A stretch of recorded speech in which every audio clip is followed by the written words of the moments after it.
નથી તમે જે દેખાડવા માંગો છો. બીજા એક એવા લોકો છે જે બચારાને એટલી બધી પીડાઓ છે, જે બધી દુઃખ છે કે જે પોતાના પરિવારની યાતનાઓ અને પીડાઓને દૂર કરવામાંથી બહાર જ નહીં આવતા. મધ્યમ વર્ગના લોકો તો એકબીજાને બતાવવા મધ્યમ વર્ગ ક્યારે ગરીબ થઈ ગયું ખબર જ ના પડી. અહીં બેઠેલા લોકોનો સવાલ છે મારો, કાલે શું જમ્યા હતા, કાલે શું પહેર્યું છે યાદ કરો તમે. 24 કલાક પહેલા જમેલું યાદ ના હોય, 24 કલાક પહેલા કપડા યાદ ના હોય, 24 કલાક પહેલા આપણે શું પ્રવૃત્તિ કરી યાદ કરવી પડે, એ દેખાડી દેવું એવો વટ મારવા માટે લગલું પૈસા ના વપરાય. અને પોતાની જોડે પૈસા હોય, સમૃદ્ધ હોય, દીકરા દીકરીઓ અધિકારી કર્મચારી હોય, ફેક્ટરીના માલિક હોય ને 2 રૂપિયા વાપરો ને તો ચલો માની પણ લઈએ. પણ કોઈ સમૃદ્ધ લોકોએ વટ માર્યો છે, એમણે લગ્ન કર્યા છે, તો મારે પણ એવા કરવા 2 વીઘા ઓછી થઈ જાય પણ વટ પાડી દેવો છે. 2 વીઘા ઓછા કરવાનો વટ થોડો પડાય. દાગીના ગીરવે મૂકી દાગીના વેચી પ્રસંગ થોડા થાય. વ્યાજે લીધેલા પૈસાથી થોડા વટ મારાય. મારી વિનંતી છે તમને, લગ્નમાં 10 લાખ 25 લાખ 50 લાખ કરોડ રૂપિયા વાપરી જમીન જાગીરી વેચી હોય, વ્યાજે લીધા હોય ને એ જ લગ્નમાં જે દીકરાને હાથીની પાલખી ઉપર તમે લગ્ન કરાયા, 1 વર્ષ પછી એ દીકરાના ગજવામાં 2000 રૂપિયા ના મળે ત્યારે દીકરો તમને માફ નહીં કરે. એ પૂછશે તમને કે બાપા મને તો ખબર નથી પડતી, પણ તમને ખબર ના પડી કે આવો વટ ના મરાય. વિનંતી કરું છું, ખોટા દેખાડા અને ખોટા ખર્ચામાંથી બહાર નીકળો. ઋષિકેશભાઈ પટેલ આપણા મિનિસ્ટર બેઠા છે, સાહેબ મારા દીકરાએ 15,000 લગ્ન કરે. અને હમણાં મારા મોટા ભાઈનો દીકરો મારી જોડે 4-5 દિવસ પહેલા આવ્યો કે કાકા ઉત્સવભાઈએ 15,000 લગ્ન કર્યા, તો મારે કોઈ ખોટા દેખાડા કરવા નથી. એને નક્કી કર્યું કે ઘરમાં લગ્ન કરી દે. શું ફરક પડે? સમૂહ લગ્નમાં પૈણો, ઘરે પૈણો. સાહેબ આહિર સમાજનો દાખલો લેવો પડે. હું રાધનપુર ધારાસભ્ય હતો. આહિર સમાજમાં વણ જોયેલું મુહૂર્ત 13ની રાત્રે તમામ ઘરોમાં લગ્ન ચાલતા હોય. દરેક ગામમાં 5-5, 10-10, 15-15 ઘરમાં લગ્ન ચાલતા હોય. કોઈ જગ્યાએ 25 માણસ બેઠું હોય, કોઈ જગ્યાએ 50 માણસ બેઠું હોય. એ જ જૂના રીતિ રિવાજ પ્રમાણે લગ્ન ચાલતા હોય. સાહેબ ખર્ચો નહીવત, 0 ખર્ચો, 15-20-25 હજાર રૂપિયા, પણ સામે દાગીના આપે. હું આપને વિનંતી કરું છું કે ખોટા ખર્ચા કર્યા કરતા મહામૂડી જે પડી છે એ દીકરા દીકરીઓને આપો, ભણાવો. એ ભણેલો દીકરો ને દીકરી કુળનું નામ ઉજાગર કરશે.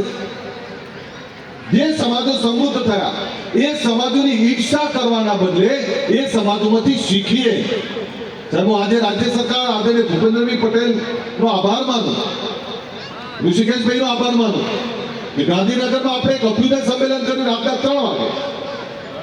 ગુજરાત સરકારે અદાલતમાં આપણા દીકરા દીકરીઓને ભણવા માટે એનું મસ્ત મોટી સંસ્થા બનાવવા માટે ગુજરાત સરકારે ભૂપેન્દ્રભાઈએ આપણાને જમીન આપી છે. આવનારા સમયમાં ત્યાં પણ આપણી સંસ્થા બનાવી. પણ ઘણીવાર મને એવું થાય કે છેલ્લા 15-20 વર્ષથી આ દોડ કરું છું, એક ગામથી બીજા ગામથી ત્રીજા. આ એક એવો સમાજ જે વેર વિખેર હતો, એક એવો સમાજ જેને દિશા આપવાની જરૂર હતી, શિક્ષણની, વ્યસન મુક્તિની, રોજગારની, એકતાની. એક દિશા આપતા થાકી ગયો. એટલા બધા ગામડાઓ ફર્યા ત્યારે આજે આખા ગુજરાતનો સમાજ એક છે. ગુજરાતના ખૂણે ખૂણે જ્યાં વસે છે ત્યાં તમામ જગ્યાએ ક્ષત્રિય ઠાકોર સેના છે. પરંતુ તેમ છતાં 1-2% લોકો એવા છે કે આ સમાજની એકતા જોવા નથી માંગતા, આ સમાજને શિક્ષિત સદ્ભર જોવા નથી માંગતા, આ સમાજને સમૃદ્ધ જોવા નથી માંગતા. એવા લોકોથી ચેતવાની જરૂર છે.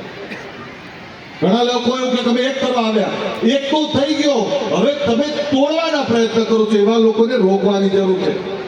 વર્ષો પછી આ સમાજ એક થઈ અને બીજા સમાજોની સાથે ભળતો થયો છે.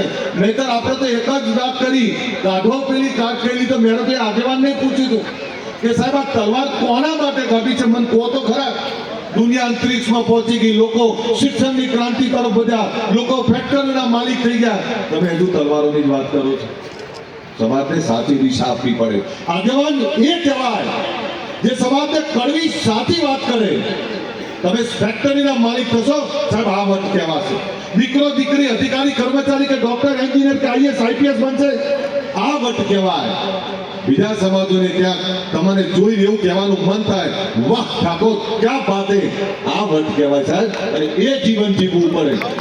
કટ્ટર લોકો અને એક તરફી લોકો થાકી જાય ત્યારે મારી વિનંતી છે, અધિકારી કર્મચારી બનાવો, ભણાવો, સારી ખેતી કરો, સારા ધંધા રોજગાર કરો. તમામ લોકો ખૂબ આગળ છે ત્યારે આપણે વિનંતી કરું છું કે દીકરા દીકરીને ભણાવો, ધંધા રોજગાર કરો અને સમાજની એકતામાં આ જ રીતે કામ કરતા રહો એવી આપ બધાને વિનંતી કરું છું.